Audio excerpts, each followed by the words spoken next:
Assalamualaikum warahmatullahi wabarakatuh. Perkenalkan, kami dari kelompok 2 dengan saya sendiri Wahyu Rizka Dania NIM 72. Saya Nanda Diva Amalia dengan NIM akhir 031. Saya Umar Kutub dengan NIM 23 dengan NIM akhir 1075. Saya Tari Pradana Mutakin dengan NIM akhir 104. Saya Diri Oliver Roman dengan NIM akhir 2. Saya Wahyu Rizka Dania. Saya akan menjelaskan mengenai prototipe yang dibuat oleh kelompok kami, yaitu kelompok 2. Kelompok kami membuat prototipe mengenai greenhouse environment monitoring device, di mana alat ini digunakan untuk memonitoring atau memantau keadaan atau kondisi di dalam greenhouse, sekaligus memberikan tindakan sesuai dengan kondisi yang ada di dalam greenhouse. Di alat ini kami menggunakan microcontroller ESP32, kemudian 3 sensor, ada sensor DHT22 untuk mengukur suhu dan kelembapan udara, kemudian sensor LDR digunakan untuk mengukur intensitas cahaya, kemudian ada sensor soil digunakan untuk mengukur kelembapan tanah. Nah, selain itu kami menggunakan driver motor untuk mengendalikan motor DC. Output dari sistem ini atau yang memberikan tindakan pada kondisi tertentu dalam greenhouse itu ada tiga aktuator. Yang pertama ada motor DC berupa ini pompa air, kemudian ada kipas DC, dan juga sebagai indikator ini ada LED di dalamnya. Saya Nanda Diva di sini akan menjelaskan terkait prinsip kerja dari sensor dan juga aktuator yang kita gunakan. Untuk sensornya, seperti yang sudah disebutkan, kita menggunakan 3 sensor, yaitu sensor DHT22, sensor LDR, dan juga sensor soil. Untuk outputnya yaitu ada kipas DC, ada pompa air untuk melakukan penyiraman, dan juga lampu LED sebagai indikator.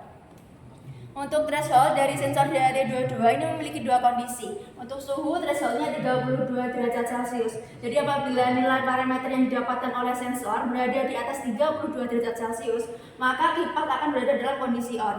Lalu untuk yang kondisi kedua yaitu kelembapan udaranya, thresholdnya kita kasih 70%. Jadi apabila nanti nilai parameter yang diperoleh oleh sensor berada di bawah 70%, maka kipas DC di sini akan on.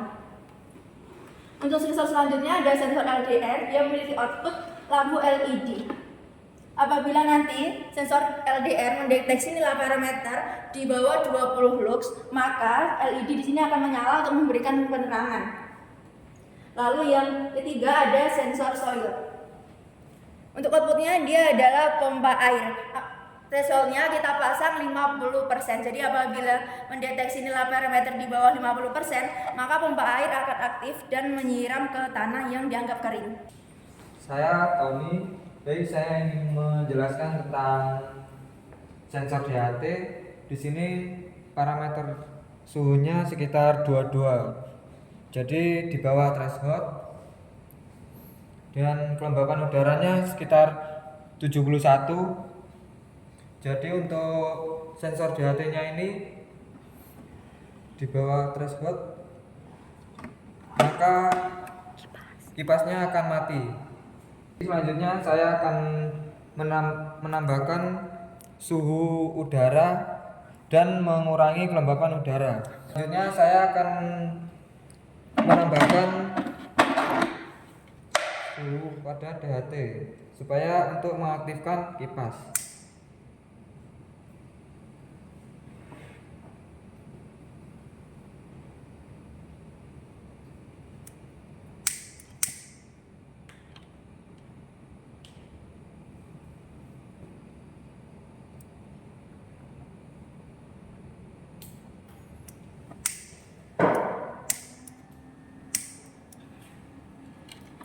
Ini kipasnya sudah aktif.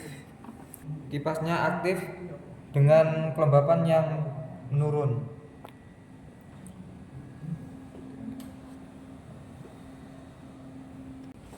Saya Abdul Rahman dengan NIM akhir 2. Di sini kita akan melihat ataupun menganalisis untuk sensor intensitas cahaya LDR dan juga kelembapan tanah. Nah, di sini untuk yang pertama kita akan melihat pada bagian sensor LDR-nya. dimana sensor LDR itu menggunakan prinsip hanya meneruskan tegangan secara forward bias, dimana kita menggunakan threshold sebesar 20. Nah, jadi apabila nanti nilai yang didapatkan itu di bawah 20, maka LED itu akan bekerja dan akan menghidupkan lampu LED sebagai indikatornya. Tetapi kalau misal nilainya itu nanti di atas, maka LED itu akan mati. Mungkin bisa langsung dipraktekkan saja. Nah, di sini nilainya masih 12.559,43 lux, di mana LED masih belum berfungsi karena nilai ini masih di atas threshold. Kemudian kita akan mencoba menutup. Oke, di sini kita akan menutup LED-nya, LDR-nya. Oke, di sini kita akan menutup sensor LDR-nya, di mana nilai yang kita dapatkan itu memenuhi threshold atau di bawah 20, sehingga LED sebagai indikator ini menyala seperti itu. Oke, untuk selanjutnya yaitu mengenai sensor soil moisture, di mana di sini kita menggunakan threshold sebesar 50%. Pada pengambilan data didapatkan hasil sebesar 82% untuk kelembapan tanah.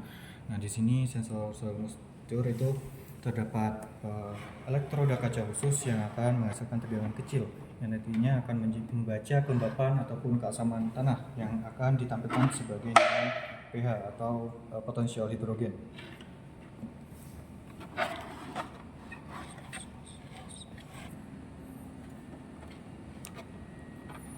Oke, di sini sensor soilnya. Nah, ini kan terdapat 3 kabel ya, data, VCC dan juga ground. Nah, kaca elektroda tadi itu terdapat di bagian ujung sini, terdapat 2 bagian yang nantinya akan membaca keasaman tanah tersebut yang akan dinilai pada hasil percobaan. Nah, ketika nanti nilainya itu soil moisture-nya itu di bawah threshold 50%, maka akan mengaktifkan pompa DC yang ada di sini untuk mengalirkan air untuk menyiram tanaman karena kondisi tanah kering, membutuhkan sumber daya air.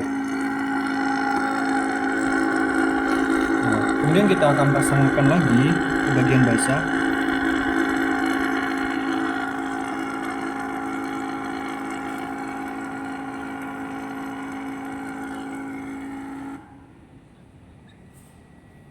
Nah, di sini ketika kita memasakkan lagi soil moisture-nya kepada tanah, maka akan dibaca keasaman ataupun kelembapan tanah itu akan sudah memenuhi ambang threshold, sehingga pompa akan dinonaktifkan sehingga tidak ada aliran air yang akan mengalir. Nah, jadi seperti itu cara penggunaan ataupun cara kerja dari sensor soil dan juga sensor LDR. Saya Umar. Di sini saya ingin menjelaskan bagaimana program dari IoT kami ini bisa terhubung ke web, ke internet. Jadi yang kita butuhkan itu yang pertama ada beberapa library, ada library WiFi, nah, terus HTTP client, Arduino dan DHT. Nah, jadi yang untuk pertama itu kita perlu WiFi untuk menyambungkan ESP kita ke internet agar bisa dikirim ke database. Database-nya kita menggunakan Firebase, platform dari Google. Seperti ini saya menggunakan WiFi Galaxy, hotspot saya menggunakan dan sandinya. Dan ini adalah URL dari database kami. Kemudian di sini adalah fungsi untuk mengirimkan data dari sensor kami ke Firebase menggunakan string. Jadi ini merupakan data dari hasil sensor kami, ada 3, yaitu aktuator, sensor, dan sistem. Untuk aktuator ini untuk kondisi agar bisa menyalakan dan atau mematikan aktuatornya. Dan untuk sensornya ini data-data sensor seperti data tiap waktu dan value-nya berapa, dengan seriesnya itu ada banyak, setiap menit kami mengambil datanya. Kemudian untuk sistemnya ini ada mode auto dan ada mode manual agar bisa dikontrol sesuai keinginan. Jadi untuk desain webnya seperti ini, kita menggunakan React dengan bahasa TypeScript.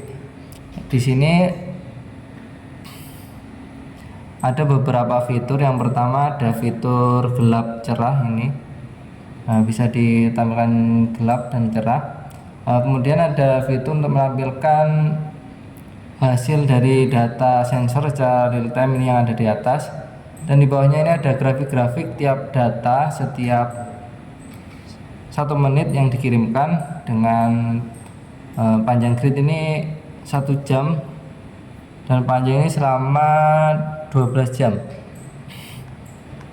Ada grafik sensor cahaya, grafik real time kelembaban udara, tanah, dan suhu. Dan untuk fitur yang terakhir yaitu ada untuk memantau kondisi aktuatornya. Dan ini ada mode otomatis di mana kipasnya nyala, seperti bisa dilihat di sini kipasnya nyala. Dan di sini ada mode manual. Jadi kita bisa mengatur sesuai keinginan kita untuk kipas mati maupun pompa nyala.